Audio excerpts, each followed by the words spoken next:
Hi, welcome to the Andrew Buckle book review of Superman and Generations. This is the Omnibus edition, 720 pages. Book came out in 2021, obviously from DC Comics, and predominantly by, obviously, the name there, John Byrne, one of my favourite artists. I love most of his work, not every single bit. And this book is one of those examples of I love some of it, and some of it I wasn't so happy with the artwork, nor particularly the story, which at times got a little bit confusing.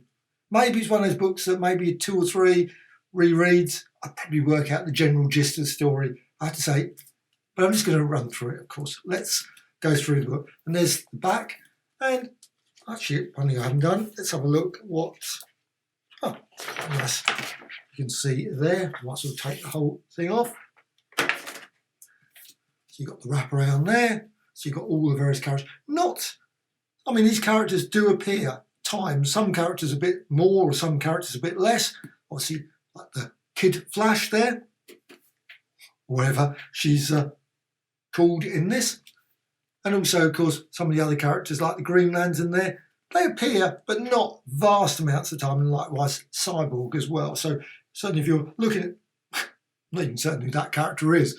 However, if you're looking at this, thinking, but you can see the general gist of it. You've got all the various, obviously, evolution of the cars. You go through there. And this is what this book goes from, like about 1925 all the way through to the 30th century and all that sort of thing. So it covers quite a period.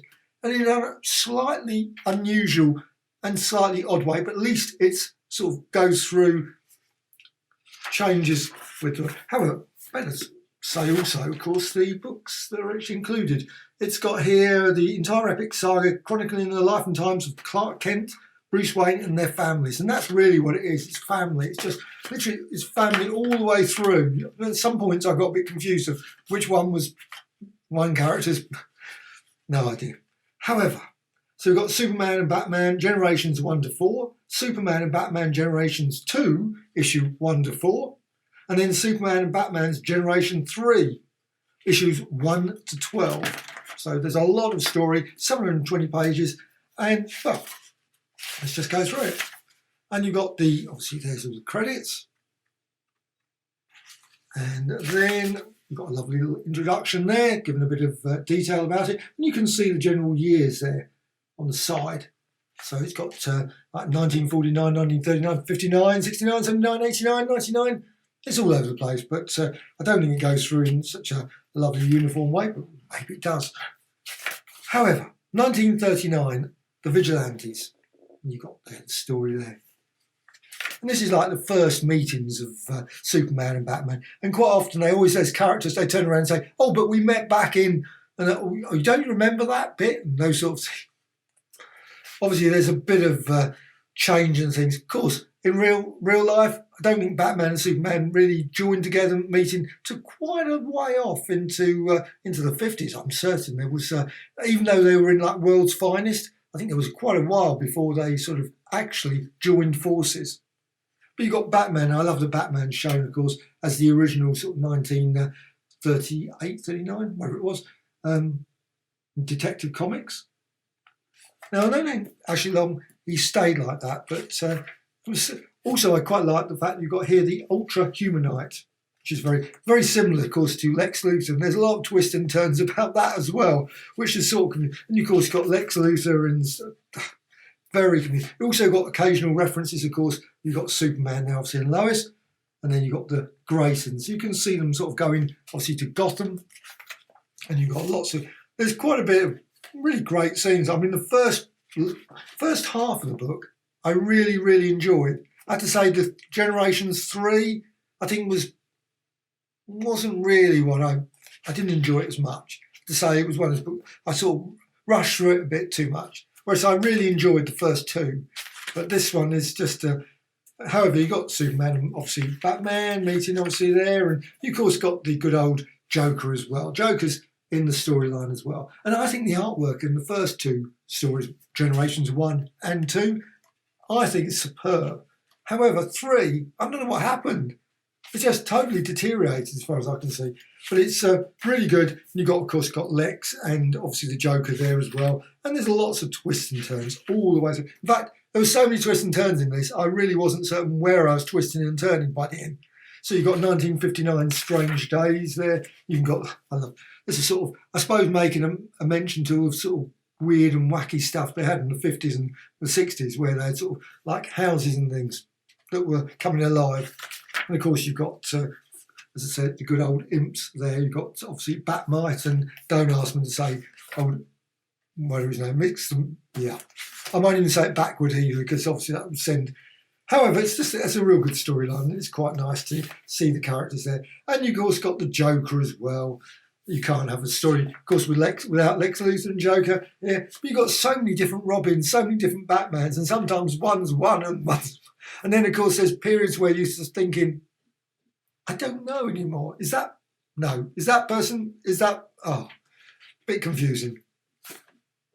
However, you've got quite an elderly Joker there as well. And also you've got Supergirl, you've got whole loads of different storylines. This thing is just great. The artwork in this, like I say, is superb.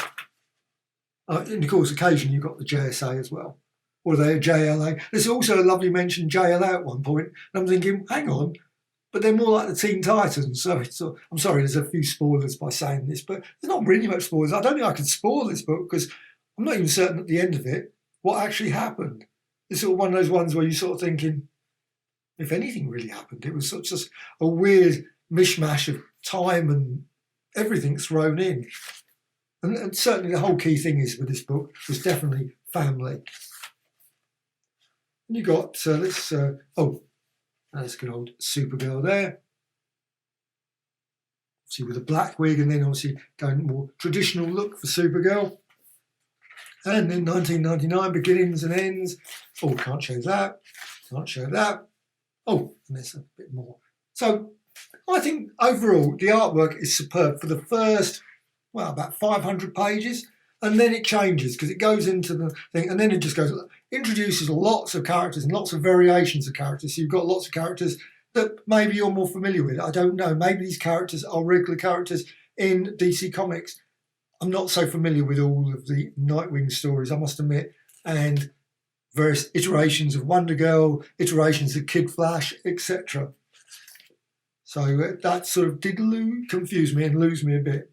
I think if you were actually coming to this book and this was your first book, DC Comics, you've ever read, I think you'd just go, "Ma," you'd run away. You would literally run away. I don't think you would sort of get to grips with this story at all. So you've got obviously some of the characters do turn up, but you've got Flash there, of course. So, now let's get to the last of the book. There's an example there. This is into Generations 3. And I must admit, I really felt the artwork sort of deteriorated at this point. Sort of became a lot rougher. Now, of course, this is, as always with artwork, it's what the artist wants to achieve, what they've obviously wanted to create. However, I just felt that it just didn't look. But if you want certainly brief appearances of all your favourite characters, you've got tons and tons of great characters all the way through. So it's, but the storyline did go a bit silly, I thought, and introduced in a way that I thought was wrong. I think that they should have kept with the Lex Luthor story, like Ultra Human Knight and all those sort of things. That was quite good in the Joker. But then they stretched the third one a bit too far. And it just, to me, just didn't work. But again, nor did the artwork, I have to say. It just looked just a little bit rougher around the edges. But it did introduce a lot of my favourite characters. Obviously, the good old, it went to the 30th century, so you can guess the characters that turned up in that. Obviously, the Legion of Superheroes. Again, sorry, that's a bit of a spoiler. It's virtually impossible to mention this book without mentioning some spoilers. But again, as I mentioned, I don't think I could spoil it because I would love people to turn around and say, you know what? That's what the story was about. It just went around and around, sort of time, and then the point where I'm start thinking, well, are they going to introduce this again, or are they going to do that game, or what's happened to that character? What is that character going to, that sort of thing. Which is fine, I suppose. It's a bit like maybe a normal novel in a sense, where it doesn't have such a straightforward narrative, and it certainly didn't in this one. So, what else has it got? Well, it's got it's got a little bit of bonus material. Let's say it's not much, but it's it's a few bits of bonus true at the back. It's got a roll call there of the generations. So you can see the sort of confusion here. There's the characters. Well, actually, that should have been right at the front, just to say all the characters. So you can see you've got Batman 1, Batman 2, Batman 3, you've got the Black Hawks, you've got Black Hawks 2, Cyborg, Deadman, Flash 2, no, I'm missing a few names out here. You've got Kid Flash, Hawkman, Green Lantern 1, 2, 3, 4, 5, 6, 7, 8, whatever. And also you've got Robin 1, 2, 3, 4, 5, 6, 7, 8, 9, 10, 11.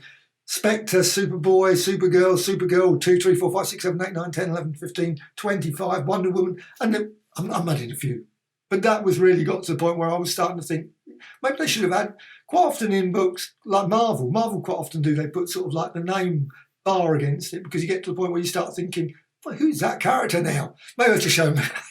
I don't know, maybe I just can't be bothered to remember all the vast amounts of characters. I just think, oh, just too much. Well, it's just one of those things you just think, really?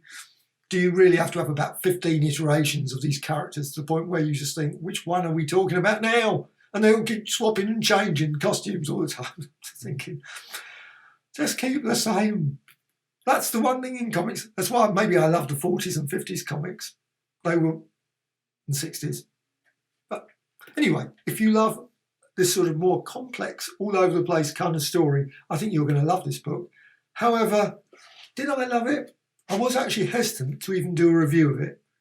I mean, I think it's still a great book. I mean, it's not saying, because it really just puts the kitchen sink into this. So it's nothing wrong with it in that respect. But it's just, I was so thinking, well, I'm not certain how I can describe it other than it's just all over the place.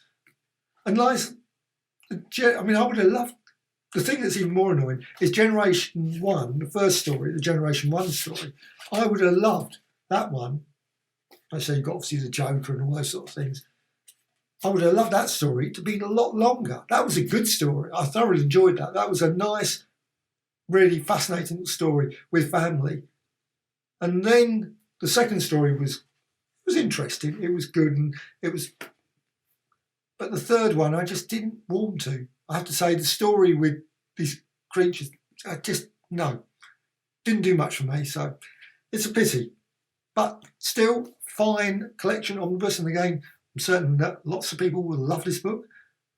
It was iffy for me, I think. It was one of those ones I suspect that I might dip back into a few times, but I was really looking forward to it, and I just found it not as good as it could have been, maybe. That's just fortunately. Well, still an interesting read. But I'll better show you of course, get it the right way around. There's Generations. Sort of recommended is my best